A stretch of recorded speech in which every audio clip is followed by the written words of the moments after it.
This week on Hooligan Nation, the Founding Fathers and the Prince of Darkness. We're all about showing respect this week. So stay tuned because you got nothing to lose. Oh. You wanted the best. Well, they retired. So you got two dudes in a garage. Talking KISS.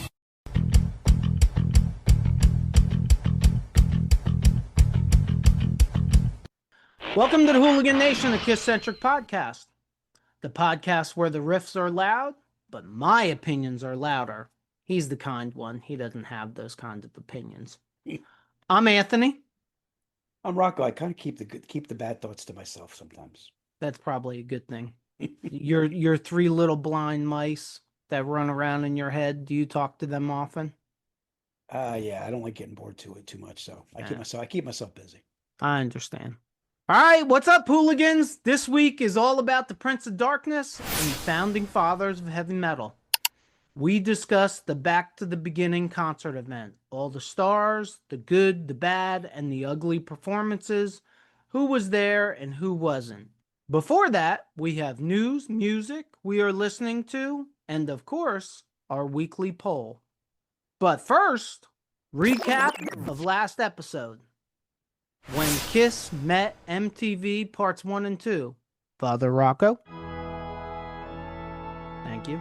Yes. It was a lot of fun doing that episode. It brings back a lot of memories, a lot of great videos. There was the Shandy video I didn't remember a lot of that stuff. That actually was one of my favorites, actually. All Hell's Breaking Loose is definitely my favorite all time. I like all their videos, even the flashy ones with the crazy colors and all that stuff. Again, it brings back a lot of good memories. MTV, it's kind of sad what MTV became, but it definitely put our music on the map. That's for damn sure. Dude, I enjoyed when KISS met MTV so much that I had to add Bruce's swirl guitar to my background. I thought I noticed something different. That's right. Oh, I changed some things around, of course. I did a little spring cleaning. I ordered one of them. Did you? Yep. All right. The miniature version. Oh, of the swirl guitar? Yeah. Oh, that's good order. Yeah. From Axe Guitar. Yeah, I mean it's the only one I'll be able to afford. I won't be able to get the original. I don't know why. Is that really expensive? I don't know how much it goes for, but I would say it's at least $2-3 grand, $4 grand. Oh, all right. It would be, put it this way, it would be a want, not a need, and I'm dealing with a lot of needs these days. Well, one less. Got one less need these days, so you're not doing that bad. Yeah, when KISS met MTV, I love music videos, so I have to tell you, these two episodes were really, I feel like they were for me, and if no one watches them or listens to them, I'm not completely heartbroken about it because we got to spend a couple hours talking about KISS music videos, and I'm okay with that. You never told me which one was your favorite. Do you have a favorite video of KISS? No, I don't think I can pick a favorite video. If we actually did this, our recap would probably take 20 minutes, and I would probably name at least 10 music videos because for different reasons I like different videos, and there's really classic moments in every video they did. Yeah, I don't know that I can choose. I really don't. News. You got any news? Yep. All right, let's go. You want to hear it? I do. Okay. Thank you. All right. So the news I have is Nikki Sixx off of Loudwire. There's still more details that are going to be coming out about this, but what I found today, because it's been something I'm sure a lot of you guys have been glued to trying to find out who the band is that was supposed to be there, that ended up not being there at the Ozzy, the farewell show. So there's a statement from Motley Crue is pretty much the one supposedly that is the band that was looking to get monetized. But Nikki Sixx responded to the chatter. Again, this is opinion. It's not completely truth, but this is information I got off of Loudwire online. So Nikki Sixx, absent at Ozzy's farewell show, basically was blaming it on health issues within the band. There's no specific details on the health issues, but anybody that's been following the music business and our music for a while knows that Motley Crue's had some stints with some health issues with Vince Neil. He's had an occasion, he's had a medical procedure or something that he's recovering from. Not to get too long-winded, but Nikki responded to fans on X. Nikki says on his X account, he commented that about the farewell event that Ozzy and Sharon gave Motley Crue their real big first tour in 1984. And basically, he credits that with breaking the band and making them mainstream and making them, popular. Like I said, there's more details on that on Loudwire too. You can read the whole article. I'm just not willing to even comment on Motley Crue possibly being the band that wanted to make money, only because I think if and when Sharon does put it out, whoever that band is going to take a huge hit. I just think it's a monumental oops on whatever band did that, and it will bring tons of bad press and tons of bad feelings from fans. And I hope that it's not Motley Crue. I can't imagine who it would be. We are 1 week post. We're 8 days post Back to the Beginning concert, and as far as I know, Sharon hasn't come out and said it. So somebody could have talked her off the ledge and said, "Don't do this." I know that part of it was the manager and not the actual band, and that may be part of the reason. So we may never know.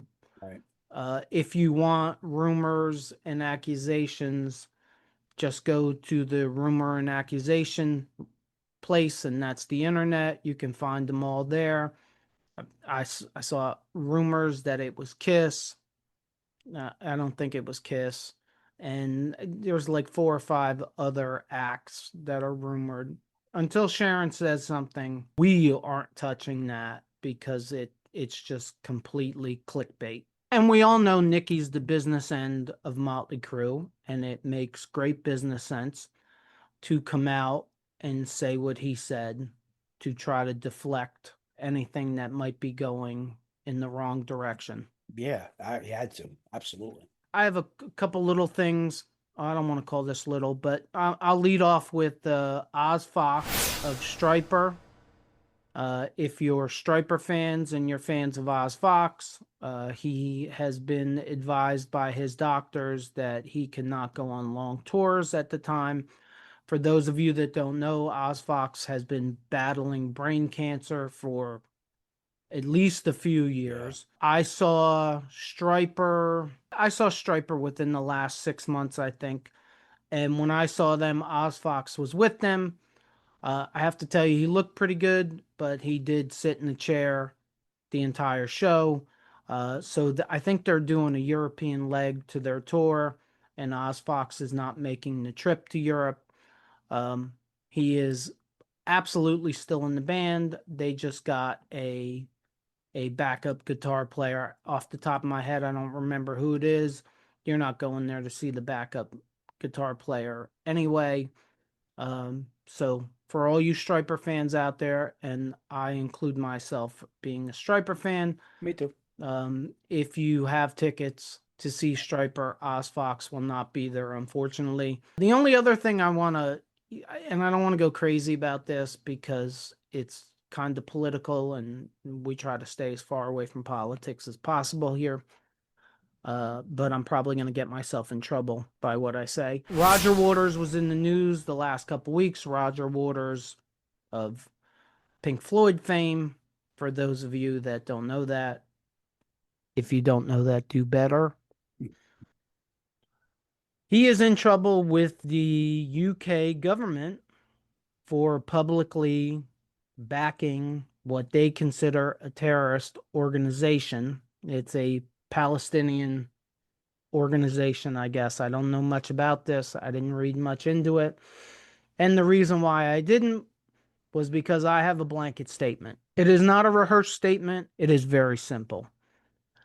If you are a celebrity, if you are a musician, it does not give you the right to speak your opinion everywhere and anywhere. My God, we are tired as fans of listening to your political horse shit. And if you're a fan that isn't, good for you. But I'm a fan that is tired of it. I do not want to hear. I was at a Roger Waters concert a couple years ago. He was great. Madison Square Garden, great show. Loved everything about it. Except I have to hear about his politics. I don't want to hear about your politics. I don't care. Sing me a song, play me some music. I don't care what your politics is. This does not go just for Roger Waters. This goes for Bruce Springsteen. This goes from Everlast, from House of Pain, and so on, and so on, and so on. There is a right way and a wrong way to do this, and these guys, I think, continue to do it the wrong way. Do not push your politics on me. I don't want to be political. As far as I'm concerned, none of these politicians in any of these countries give a shit about us. We're just the little people. We're the pawns in their chess game. Rant over.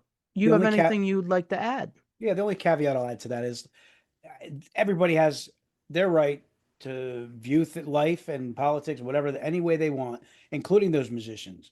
But I have been at concerts where they're trying to basically dictate in the concert. I know Springsteen's really big on that. He tries to preach. Don't preach to me. Sing me a song. I'm there to hear music.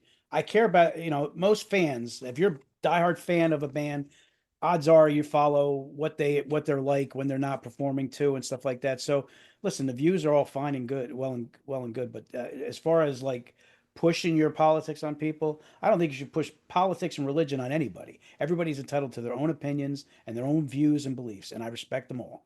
And what divides people more than politics and religion? That's the subject they say stay away from, which is why we Okay. stay away from it on this, except for the Well, that's not religious. Well, whatever. Music we're listening to. Got anything? Yeah, I got something pretty cool. First, with the whole Black Sabbath thing, I've always been a huge Ronnie James Dio fan because I love his voice. So it brought me back to an album that I haven't listened to in a long time, but I listened to it like crazy, the old cassette tape, and the tape got all screwed up. But anyway, I was listening to Mob Rules. I love the album. I always have. Country Girl, Voodoo, Turn Up the Night is one of my favorite rock and roll songs. I love that song. And an interesting thing, the band Fozzy, Chris Jericho, another Kiss connection. Chris Jericho's Quarantine has a band Fozzy. They just came out with a new song. It's called Fall in Line. It's a super cool video you can catch on YouTube. It's a great song and very meaningful lyrics. And I've never really been into Fozzy, but this song would make you want to hear more of their stuff. It's actually, I think it's probably the best thing I've heard from Fozzy. Wow. Yeah. Okay, haven't heard that yet. Hold on a minute. I got to take a drink. Oh, that's a very nice mug. Mm. What is that on the outside of that? What's that say? Oh, that says Hooligan Nation, a KISS-Centric podcast. I've heard of them somewhere. That's possibly available off of our website, which will be right up there in case you want your coffee to taste better.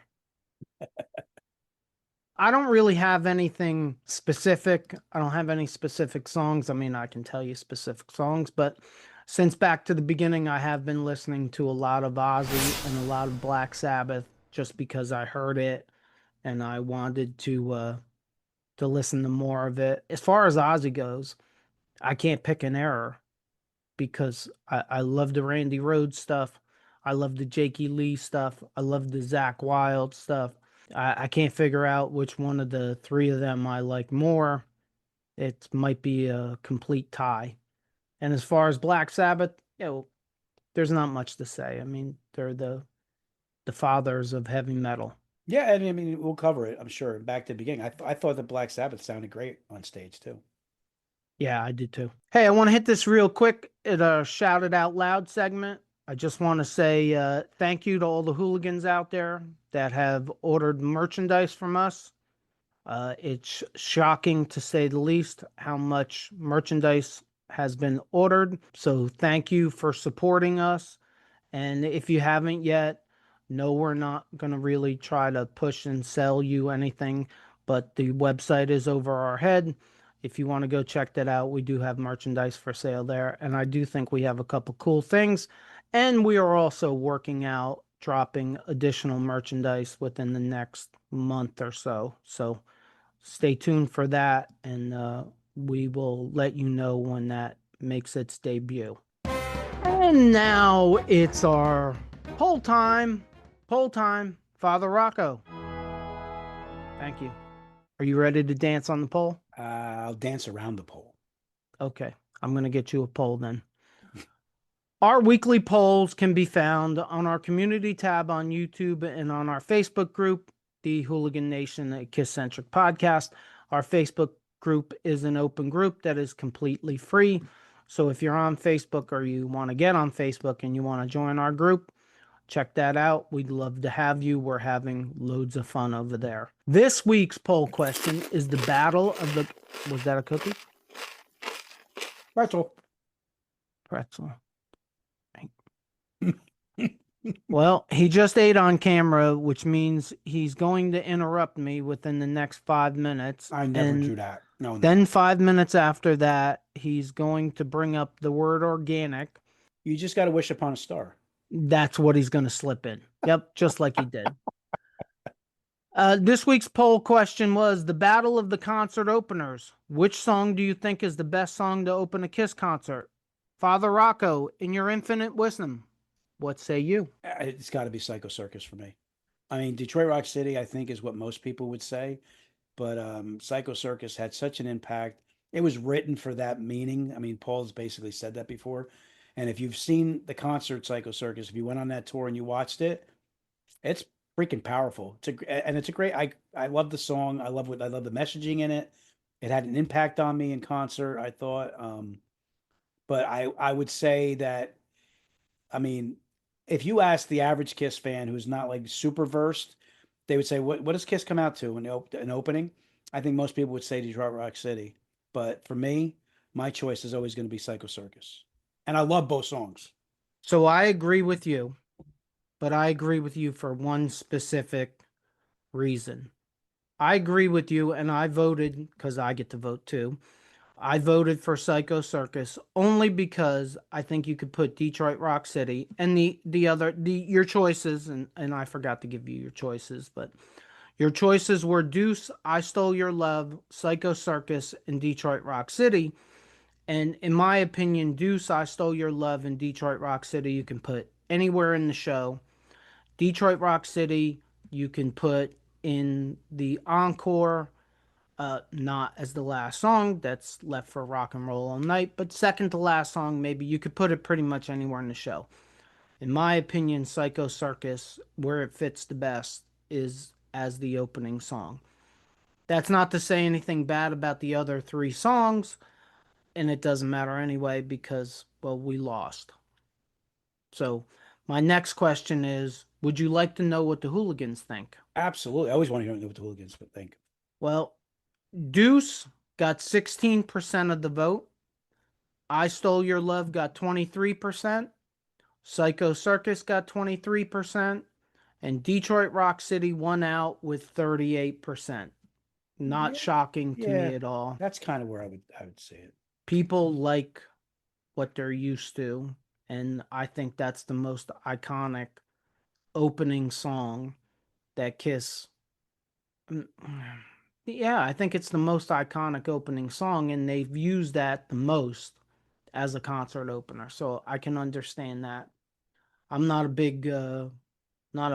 big believer in change, but I liked when they opened up with Psycho Circus. Me too. And I mean, not for nothing. Out of the four songs, the only song I really don't see as an opener is Deuce. I think Deuce is a great song, but I think you could put that anywhere. When they at different times when I've watched concert videos where they opened with "I Stole Your Love," I thought that was a great opening song too. I told you before, I think "I Stole Your Love" is a great It's a great song, but it's also a great stage song. Mm-hmm. I agree. So thank you everybody who voted. We do a poll every week if you're new to the channel. So slide over to our community tab on YouTube where you can vote, or to our Facebook group, A Hooligan Nation, a KISS-Centric podcast. You can also vote there. And for all those that voted, thank you and continue to vote for us. Are you ready for our main topic?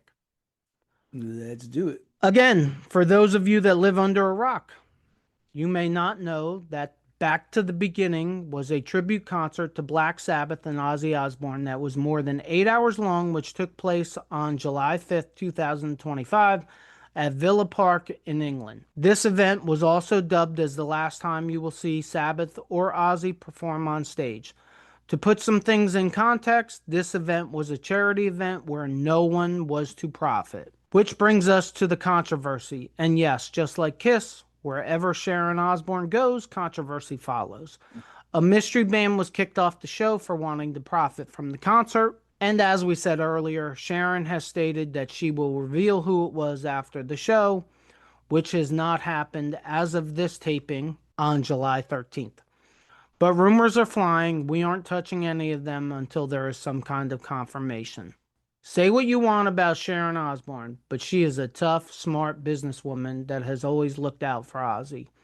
So, regardless of your personal feelings for Sharon, if you're a fan of Ozzy, you should give her at least a little bit of credit. Which brings us to crediting people. Tom Morello as the musical director.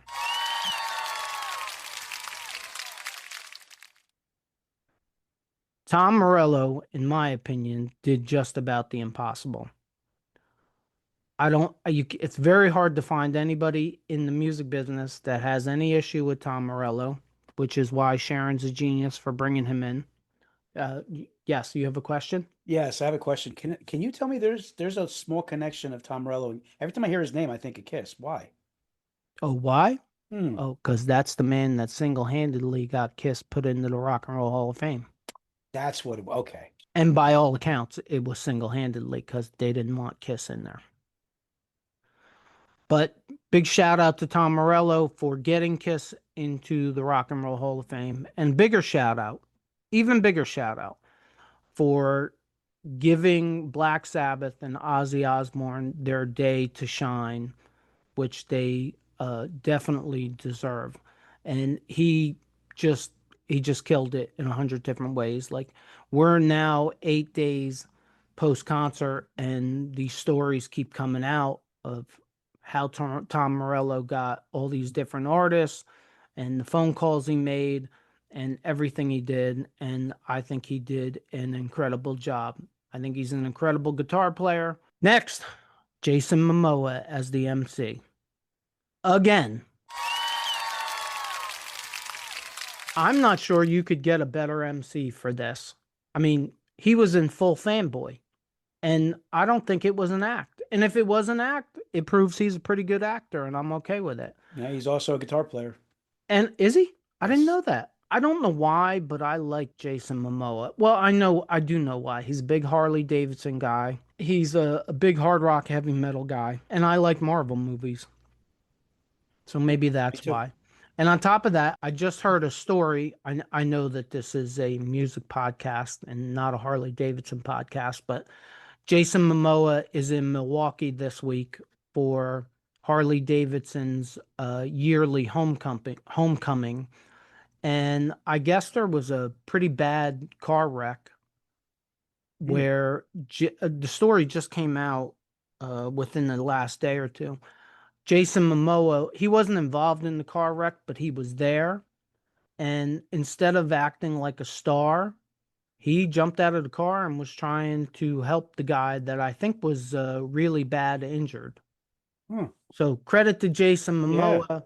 I mean, here's a millionaire. Look, I know from my past profession that whenever you touch anybody, you open yourself up to a lawsuit. And Jason Momoa has more money than I've ever seen in my life, I'm sure. And it didn't stop him or slow him down in any way. So credit to Jason Momoa for that. And I almost forgot, Jason Momoa jumped into the crowd at the Back to the Beginning show I saw that. and jumped into the mosh pit without security. I couldn't see any security around him. That's crazy. Yeah. but I respect his craziness. I thought it was cool that he jumped in the mosh pit with the fans. No, that's definitely. I mean, that was pretty. That was definitely a cool moment. Next, the first band that came out and played was Mastodon. Now, we're not going to go crazy reviewing each of the bands that played. I mean, I think any band that showed up for Back to the Beginning and donated their time and worked for free for Ozzy and Black Sabbath and for the charities, I think should be promoted in some way. I can't tell you that either of us are big Mastodon fans. Uh, it's just not our thing, but Mastodon did open up the concert. Next was a band that I knew of before this, had given a little bit of time to, but I got to tell you, after watching Rival Sons set at Back to the Beginning, wow, they are good. And I have dipped my toes into it a little bit. And Rival Sons is a really good band that should be getting more press and more spotlight than they are getting. Their stage presence when they walked out there, you could feel their stage presence, which is a thing for me. You know, yours is impact and meaningfulness of songs. Mine is presence. Well, when that stuff pops, when the presence stuff pops in my head, though, I do think of something like, you know what, Black Sabbath set the stage for that presence. They said, you know what I mean? It kind of pays tribute when you see a youth band like that. It makes you think that way. Yeah, they're a big band with Eddie Trunk. He talks about them often.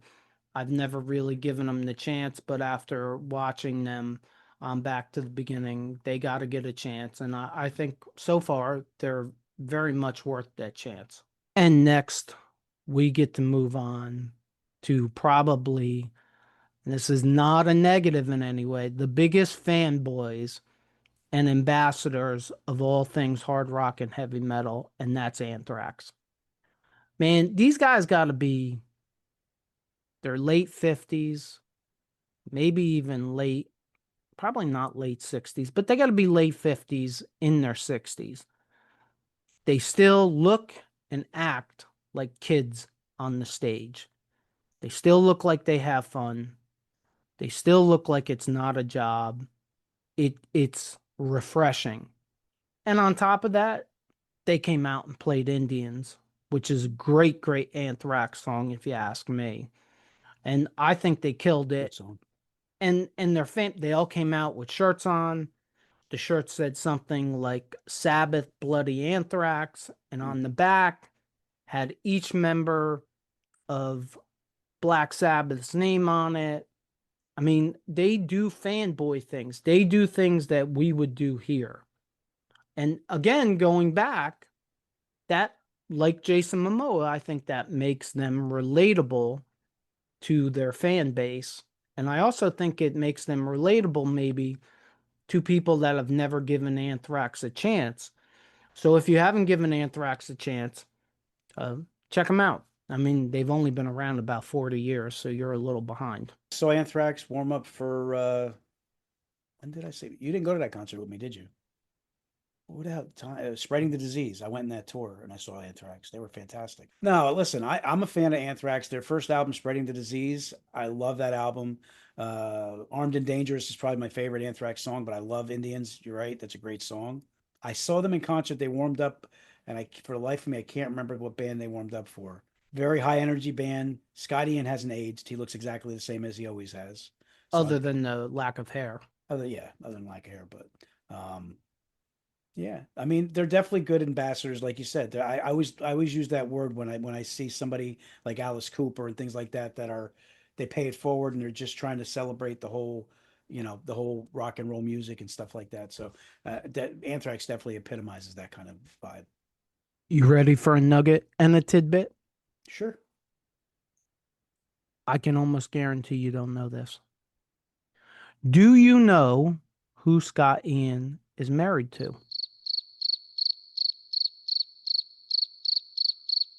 No, I don't. Crickets. Scott Ian is married to Meatloaf's daughter. Wow, that's interesting. Mhm. I didn't know And Meatloaf had a daughter. Meatloaf has a daughter. Yeah, they call her Meatball.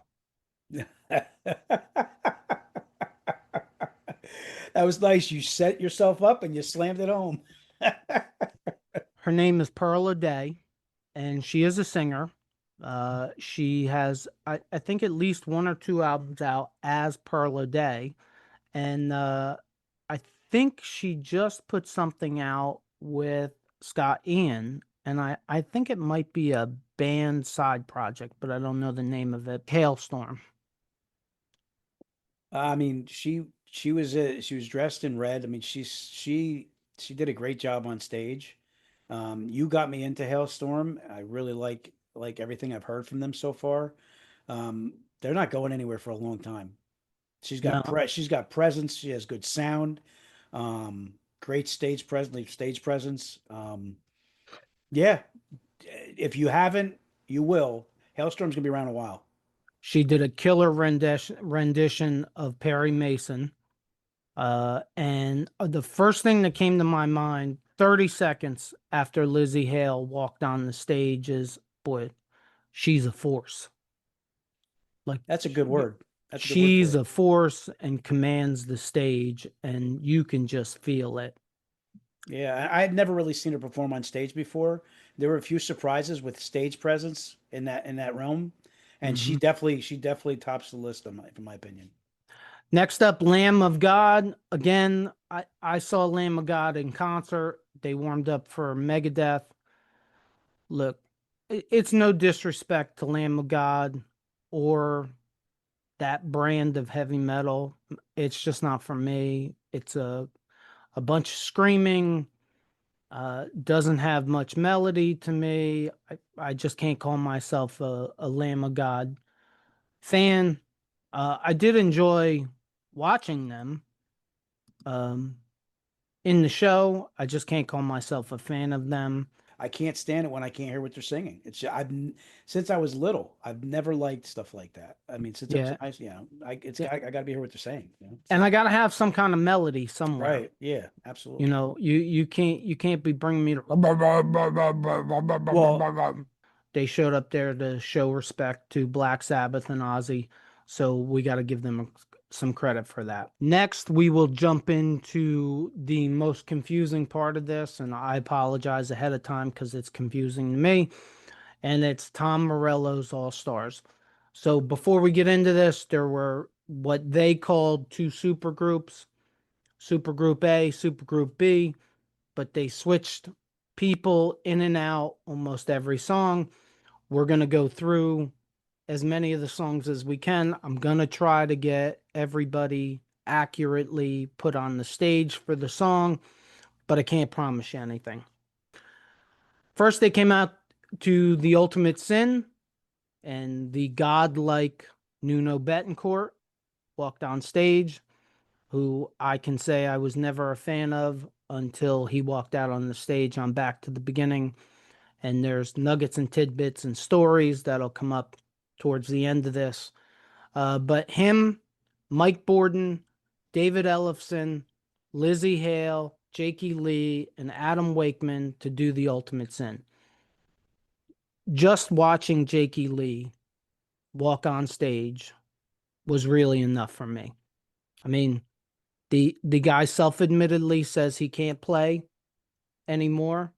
He's wrong. He can play. and I'm happy to Um, see he's healthy again. he's got hand issues, and he was shot four Yeah. or five times in January. I think he's very deserving of being involved in this. He's very deserving of being celebrated. He was very involved in two very popular Ozzy Osbourne albums, Bark at the Moon and The Ultimate Sin, and it was nice to see him out there and get his moment to shine. And he created his sound. Yes. You know what? That's what I love about him. I think all three of the most popular, what I think is the most popular guitarists to play with Ozzy, I think that's probably their biggest thing that they added was, "You're never going to confuse Randy Rhoads and Jakey Lee. You're never going to confuse Zach Wilde with Randy Rhoads and Jakey Lee. Well said. They are completely their own entities, and all three of them greatly added to the legend of the Prince of Darkness." And the Prince of Darkness with his wife knew how to pick talent too. Yes, absolutely. Next is Shot in the Dark. Again, Borden, David Draymond comes on stage to sing. Ellefson, Jakey Lee, and Adam Wakeman are all still on stage. Look, I love Shot in the Dark, and this is really cool. This is where the tidbit comes in. This is where the first tidbit comes in. I like Shot in the Dark. I think David Draymond did a good job. But here's the story. When Tom Morello, and I got this from an interview with Nuno Betancourt, so it's first person facts. Nuno Betancourt, Tom Morello called Nuno Betancourt, asked him to be part of the Back to the Beginning concert. He said yes. He was supposed to play on 2 or 3 songs, and Tom Morello kept calling him and adding songs. Calling him. This person dropped out. I need you to do 2 more. Okay.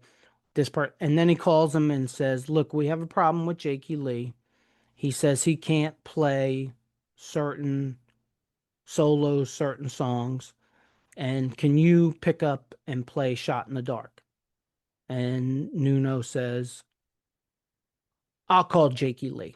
And I don't know whether they were friends or what, but he called him. And he this is according to Nuno Betancourt. He gets on the phone with Jakey Lee and he says, "I'm not playing the solo for you. I will play it with you, but I'm not playing it for you. Like, this is your moment." And when they did The Ultimate Sin, they both played the solo, both Nuno and Jakey Lee. But when the song Shot in the Dark comes on, and they didn't really show this in the concert footage, Nuno Betancourt walks off stage. And Jakey Lee, as far as I'm concerned, killed it. Played the solo, did a great job. And Sounded Nuno great. said he needed a moment to be celebrated, and I wasn't going to take that away from him. And I had noticed he bowed to him when he came out. And I also had noticed, I don't know if you caught this too, Jakey he didn't look pumped up initially. He looked nervous. By the time it was over, he looked like he was having so much fun and enjoying everything. And you've seen the joy in his face. He's been Yeah, through he's been through a lot the last year and a half.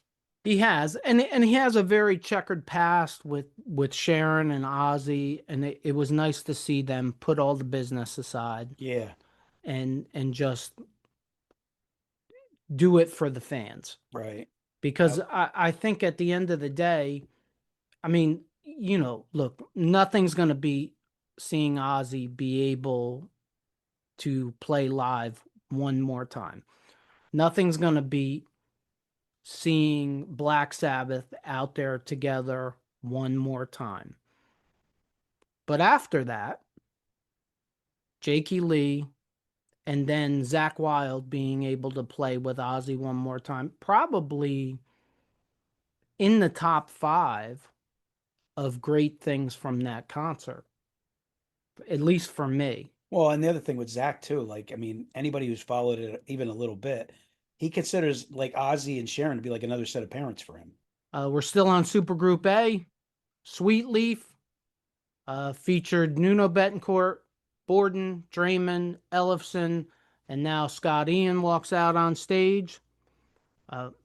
What can you say? The only thing I could say is they look like they were having fun. They look like they were having fun.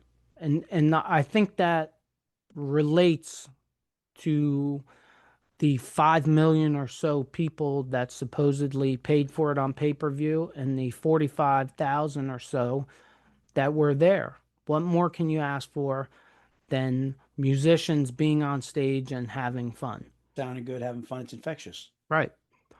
Next, they come out and they play Believer. Frank Bello comes out.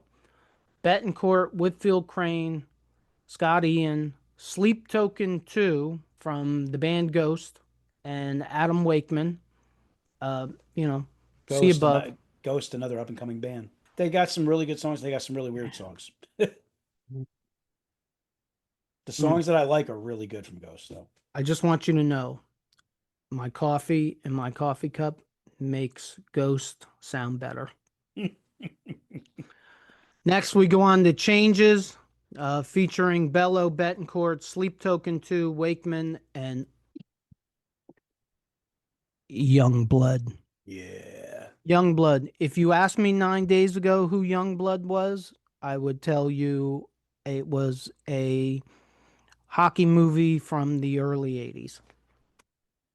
Is That's there? what I would tell you. I had no idea who this guy was. He is one hell of a performer. I'll give him that, man. Oh my God. I don't think anyone on this bill furthered their career more than him, Bingo. because America needs to pay attention to this guy, Youngblood. And I had never heard of him before. I know who he is now.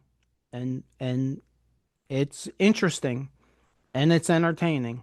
And on top of the music, he's a personality, Yeah, he's which definitely a personality. which never hurts. And next, I'm gonna give you Alice in Chains, just for the simple reason that I'm ignorant. I don't listen to Alice in Chains, so I don't know much about them. I mean, I love Alice in Chains. Jerry Cantrell is he's definitely one of my favorite guitarists. He's not an 80s shredder type guitar player, but the soul and the just the edge that he puts in the guitar is even if you don't like grunge, but you just focus on what he puts down since he's been putting stuff out with Alice in Chains is freaking awesome. And he's yeah, I mean he's a riff master as far as I'm concerned. Oh, a riff master. But as far as the songs that he did, what do you know? What songs did Alice in Chains do in it? Man in the Box, Wood, and then for their cover, they did the Black Sabbath song Fairies Wear Boots. Now we're going to go on to the band I have a feeling that both of us are going to plead ignorance to, and that is Gojira. Can you spell that? Yeah. Go Jira. Jira. Yeah. Look, folks, it's not my gig.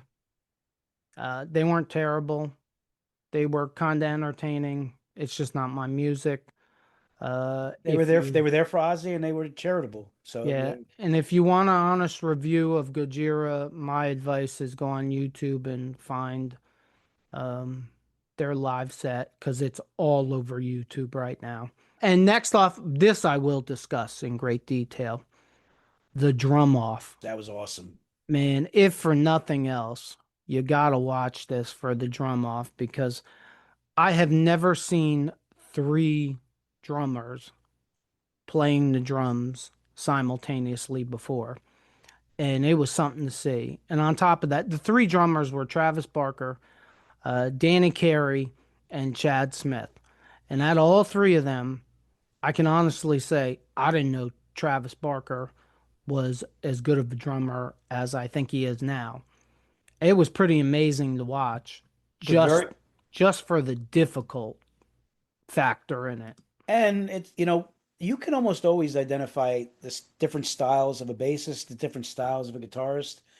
A lot of times you hear the sounds, but you don't really see the difference visually of the different styles of drummers. And all three of those drummers are great drummers, and all three of those drummers stand out as having completely different styles of playing the drums. I thought it was extremely impressive.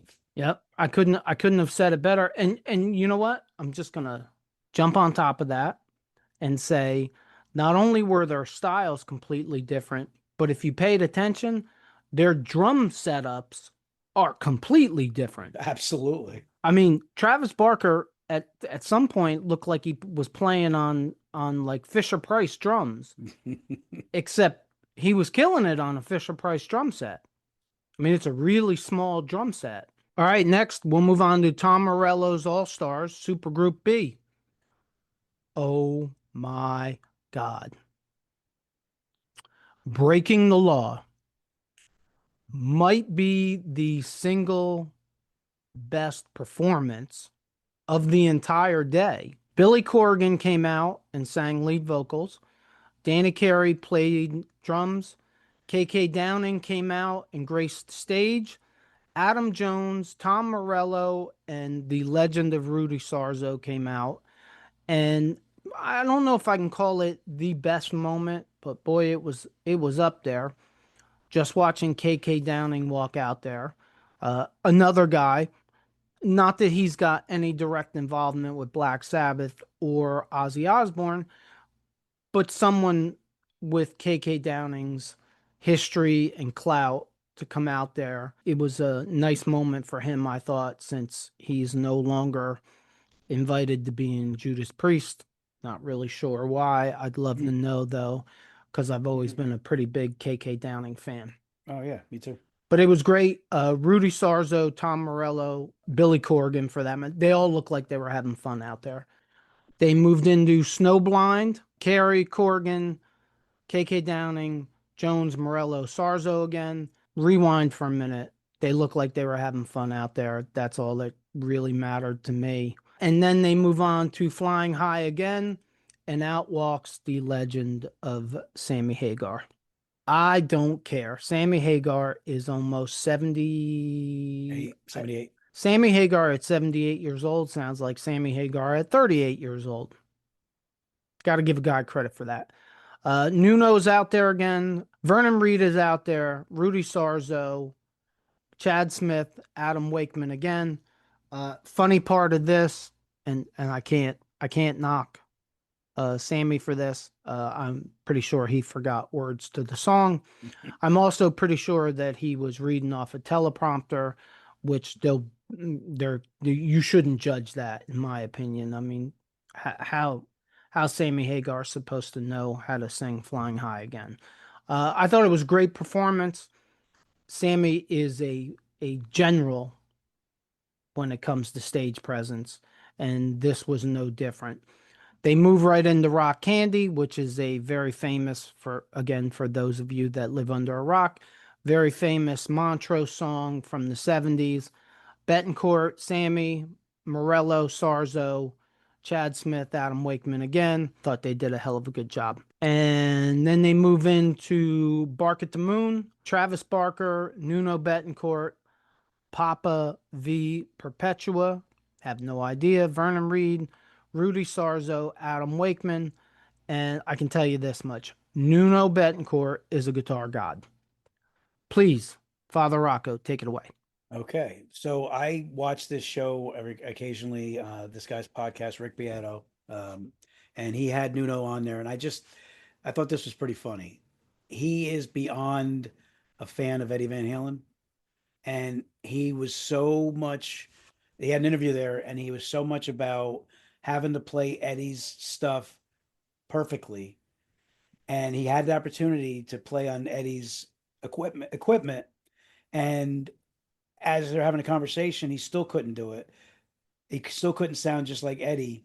And he said that it changed him as a guitar player forever because he finally came to terms with the fact that he's never going to have the exact sound that Eddie did. And he embraced himself as the guitar player. It's a good interview. It's Rick Beato. He has a podcast on YouTube. If you like Nuno Betancourt, it's worth checking out. I can't say that I've given Nuno Betancourt much respect until I saw this. The guy ended up playing 12 songs and absolutely lit fire to Bark at the Moon. I mean, lit fire to it. And as far as Eddie Van Halen, nobody, in my opinion, is Eddie Van Halen. Actually, I think you brought Nuno up during the Guitar Gods episode. Mhm. And I think my response to you was like, yeah, I'm not an Extreme fan. No, if we could refilm that, I could go on for 20 minutes about Nuno because he's with the other Guitar Gods.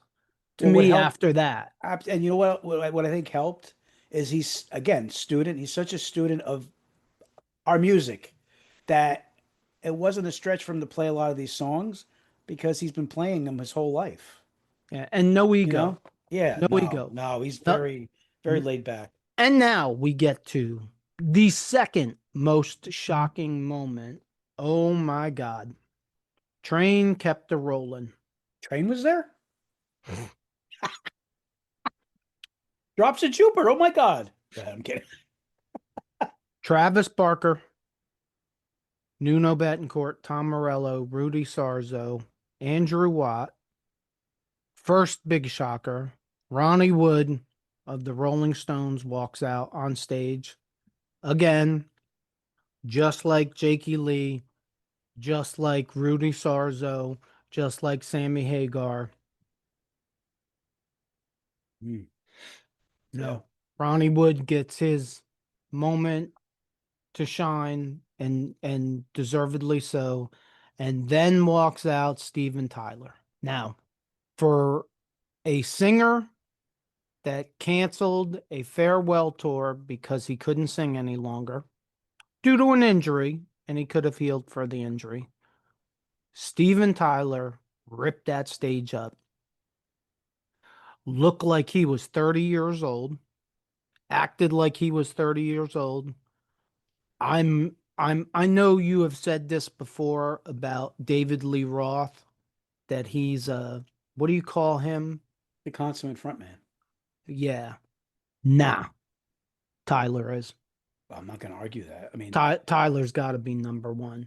This I will say to any Aerosmith fans: save your pennies, work some overtime, because after seeing what I saw, they have to be coming out in 2026 to do a farewell tour. I would be very surprised if they didn't. another little nugget on that, and anybody who's followed the music as long as we have, like, you see Ozzy, and it's sad because there's, obviously his best days are gone, and who knows how much longer he's got. And he's lucky to be alive from for Sharon keeping alive all this time. Steven Tyler, Toxic Twins, man, he's lucky he came out on the other side, and he came out, shining. But he's lucky to still be around because he was the epitome. They called him. He used to have stuff in his microphone. He used to have pills that he would pop during the show. Like he was bad. So he's a good success story of overcoming his demons and still being alive. And he's a phenomenal performer. Phenomenal. Well, he killed it, and then he went into Walk This Way, and he killed it even more. And then about three-quarters of the way through Walk This Way, they slide into a Whole Lot of Love, which was cool. But if you're an Aerosmith fan, you have to watch that, and you have to be overjoyed, to say the least, because there's in my mind there's no way that Aerosmith is done. There's no way that they're not going to reform and go out and finish the farewell tour.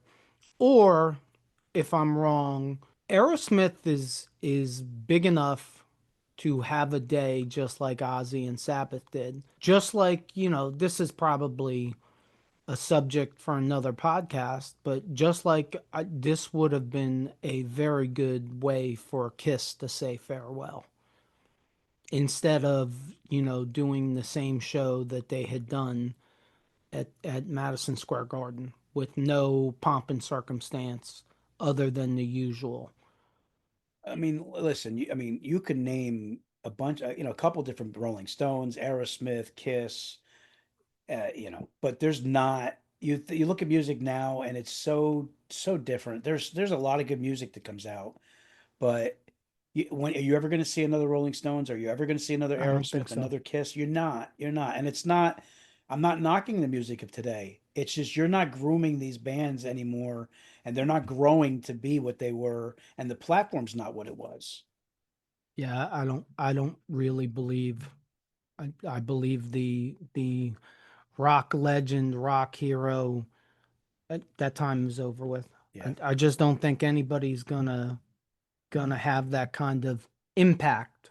Save your pennies, hold on tight, because I have a feeling that there's something coming in 2026. And next we move on to Pantera, who, look, I like Pantera. I saw Pantera open up for Metallica on the 72 Seasons tour, and I have to say this.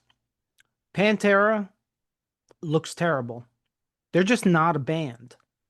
They're four different guys going in four different directions. At least that's what it looks like to me.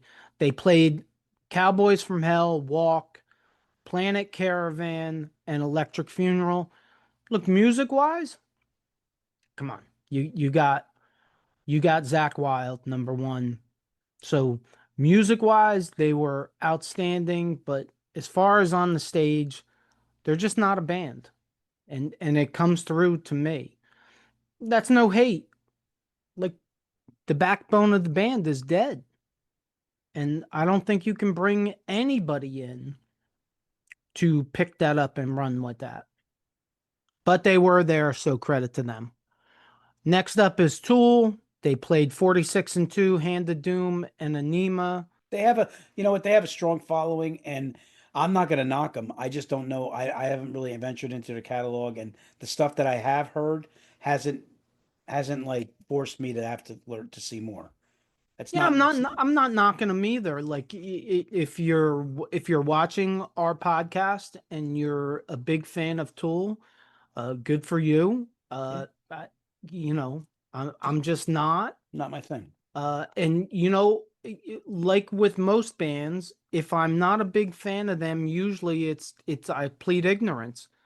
I can't say that I've sat down and listened to a lot of Tool songs, which moves us into Slayer, and it's the same kind of thing. Look, I love Kerry King because he's a Raiders fan. Mm. Slayer's just not. It's just not my music. I've always looked at Slayer. I've seen him in concert way back in the day at the Capitol Arts Theater, no, Capitol Theater in Passaic. Oh yeah, look at Yeah. you. Musically, musicianship wise, they are a super solid band. I like Rain and Blood. There's a lot of songs on there that I do like. I don't like, again, it gets back to the vocal thing. I've never been into one vocals where they're not, it's just not my thing. Yeah, they played Disciple, War Ensemble, Wicked World, South of Heaven, Raining Blood, Angel of Death. Sorry, guys. Talented I can't musicians. give you an honest review of them because it's just not my brand of music. For me personally, probably the heaviest I go is early Metallica. Yeah, I'm with you. Guns N' Roses. So I'm going to say this right off the bat. I've seen Guns N' Roses about 3 times in the last 10 years. No, Axl is not the Axl that he was when he was 30. And you should not expect him to be. The Sammy Hagars, Steven Tyler's out there, they're not the norm. Axl is not what he was when he was 30, but I saw Axl 3 times and he was pretty good. Unfortunately, Back to the Beginning was not one of those good days. I don't know what it was, but he did not sound very good. The band sounded good. They played It's All Right, Never Say Die, Junior's Eyes, talk about a deep cut. Sabbath, Bloody Sabbath, Welcome to the Jungle, and Paradise City. Again, they look like they were having a blast out there. The only thing that was a negative was I think Axl was having a bad day because every other time I hear him, even if I go on YouTube, he sounds pretty good. He was really pitchy. He was sounded like he was off key, and when I can tell that, that means it's probably a pretty bad day. I don't think that's the normal Axl. Well, he set the bar pretty high with his vocal range. That's for damn sure. Yeah, I mean, how can you know, I think we've talked about this in past episodes. When Axl's like whatever, I think he was 25 years old. When Axl's 25 years old and they're recording Appetite for Destruction, Axl's not thinking, shit, I'm going to have to sing this when I'm in my 60s. Right. It's going to be really hard. I don't think any of these guys think about that. And then they blink and they're in their 60s and they're like, shit, I can't do this anymore. You got to change it. And then the fans don't like the change because, well, they want the 25-year-old Axl Rose. The one thing I will say is that, and I'm going to say this and preface it by saying I'm not an Axl Rose fan. I'm a Guns N' Roses fan. I'm not an Axl Rose fan. I don't think Axel ever has ever gotten the love that he deserved for what he. I mean, I always go back to Appetite for Destruction, but Appetite for Destruction is a perfect way to describe the abilities that Axel had. So whether I'm a fan of him or not doesn't make a difference. He's one of the best singers of rock and roll. I mean, I don't think Axel ever got the love, and I granted he's kind of a jerk. I think that's why he's never been embraced too much. But you can never deny the ability that he had. So I'm going to stick up for Axel real quick because that's so subjective. Yes, Axel historically has been an asshat. And I agree with you. Axel does not get put up here, and he belongs up here. And next, we get to the legends themselves. Oh, I know what you're gonna say. Metallica. Oh Yes. my God. Look, kids, I'm a big Metallica fan. But even if Me you're too. not a big Metallica fan, you have to enjoy this set, and you have to give them the shine and the credit that they deserve. They played Hole in the Sky, Creeping Death, For Whom the Bell Tolls, Johnny Blade, Battery, and Master of Puppets. And oh my God, look, Metallica, in my opinion, is the tightest, most professional sounding band that is out there today. They, there's no mistakes that I can ever hear. It's hard to dispute. They command the stage probably like no other band. This band is literally still going up. They're in their 60s and they're still going up. I got an interesting nugget. Please. I saw Metallica the very first time at Brendan Byrne Arena warming up for Ozzy Osbourne. Oh, And Cliff Burton was the bassist of that band. oh, you lucky bastard, you. No. Unfortunately, died like 3 weeks later. And I think you got to say this about both Guns N' Roses and Metallica. They didn't need to be there. Like, these are top of the world bands That's an that important statement there. have handlers, get the best of everything, private jets. Like, and you're not getting that in this setting. You must be one of the boys.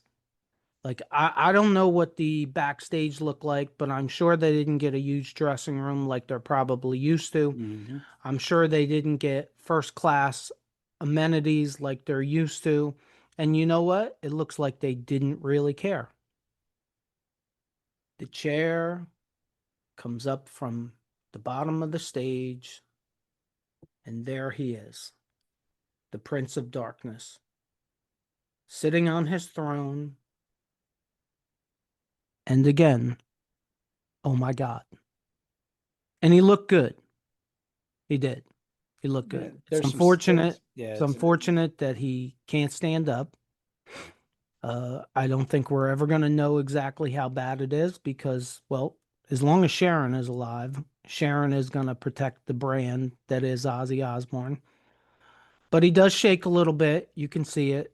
Um, but his backing band was Tommy Clufetos on drums, great drummer. Actually, I saw him play drums for Motley Crue on the stadium tour after Tommy Lee took a spill and broke something or another.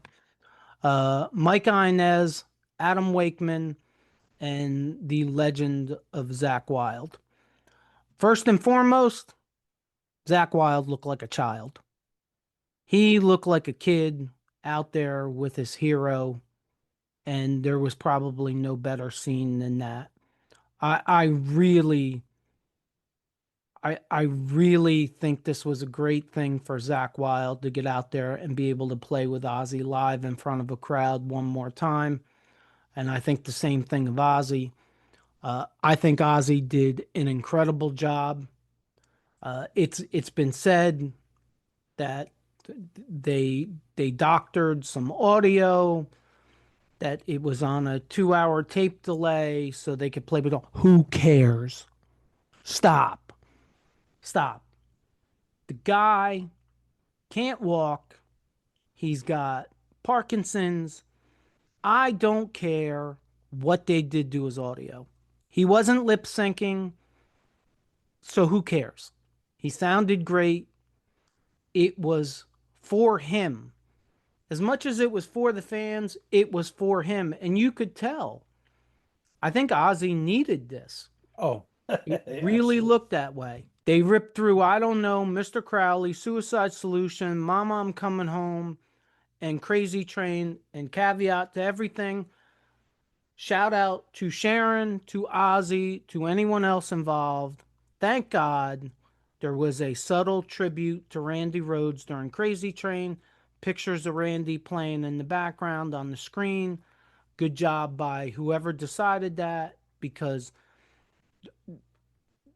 there may be an Ozzy Osbourne without Randy Rhoads, but there is no Legend of the Prince of Darkness without Randy Rhoads, without Bob Daisley, without Rudy Sarzo, for that matter, without Phil Suzanne, and without Jakey Lee and Zakk Wylde. These guys have to get some kind of credit.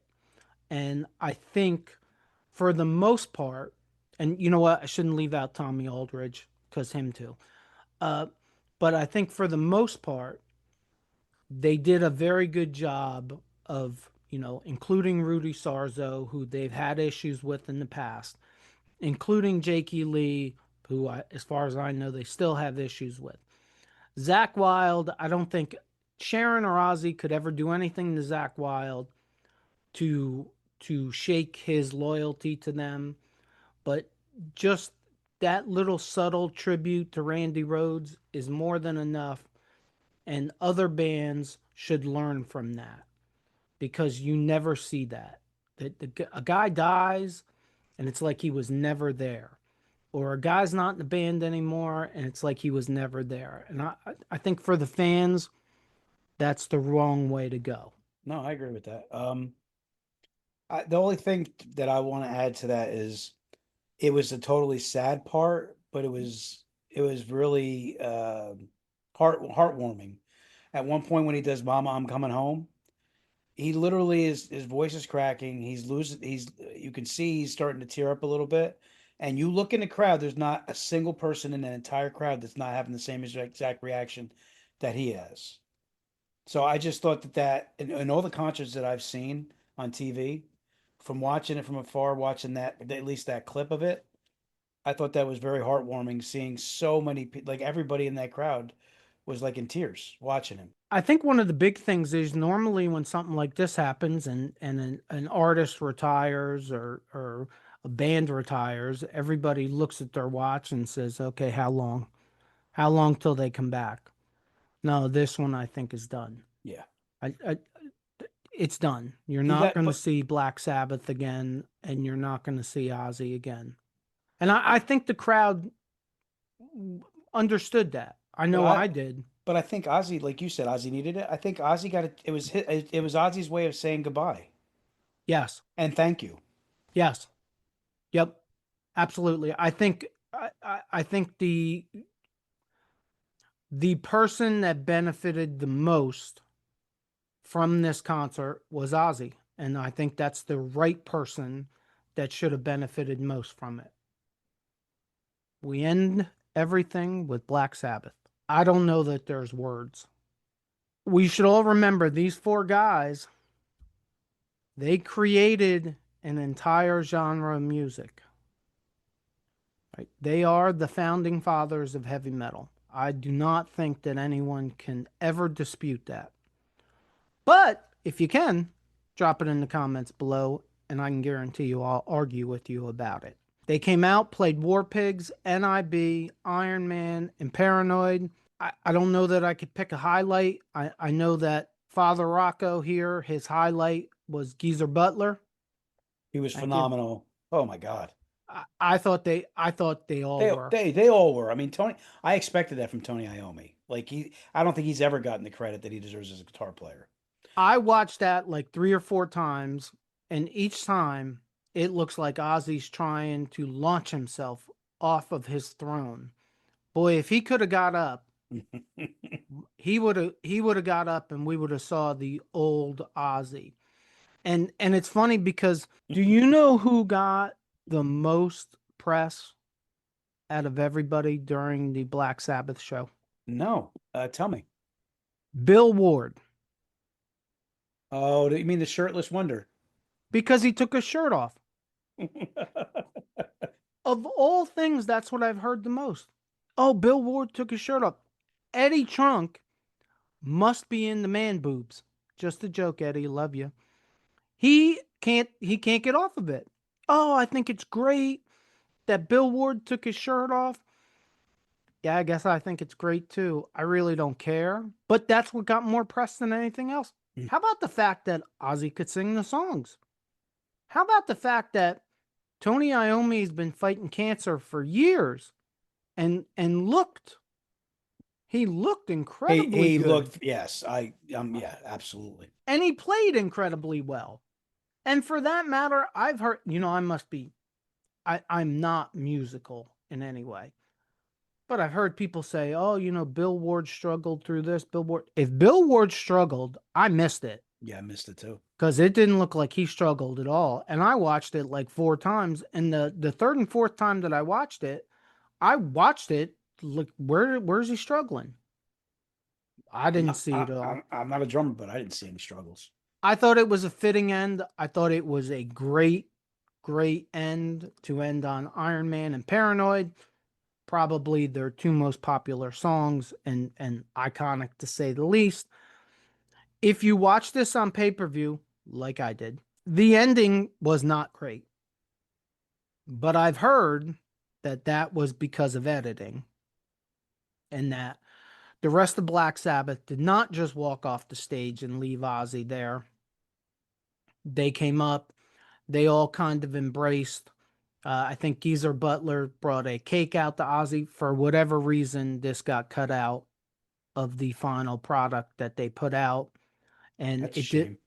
did to me, I was like, that's it? Like that there is nothing. Like, I thought there was going to be something more, and allegedly there was more. It just wasn't, for whatever reason, put out on the pay-per-view. You got anything you want to add to the wrap up? No, I mean it's there's certain times we can definitely identify it with KISS. There's certain times that you follow a band or you follow a team of a sport, you follow something, and as a fan, you're left empty because things are not, they're not, there's something missing and there's no closure. I feel like as a fan of Ozzy and as a fan of Black Sabbath, you got your wish. I mean, everything was completely. Again, I say put a bow on it. I feel like this was really well done. A really, really, really well done. And you know that the days that going forward for Ozzy are probably not he's probably not too many days to look forward to with what he's going through. But I guarantee you, he's a more complete man today than he was before this event. That should be said of all of us. It's called experience. And I know for me, I didn't even start to grow up till I was about 50. And usually when we do this wrap up, I let you go first. And then I listen to you and I try to calculate what I'm going to say afterwards. Now, you're going to get the last word. I got nothing because, yeah, it's closure.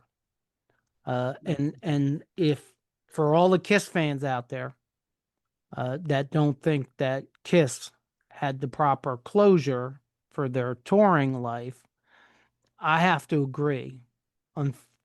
Unfortunately, Ozzy and Black Sabbath, they did it right. If you're listening to us on any of the podcast platforms, please leave us a review. And if you just found us, check out our past episodes. If you're watching us on our YouTube channel and you like this episode, please consider hitting the like button, just like him, and leaving us a comment. Hit the subscribe button, just like him, so you don't miss any future episodes. And check out these episodes right here. As always, if you made it this far, thank you for supporting us, and don't forget, if it's too loud, you're too old. Peace out, Hooligan Nation.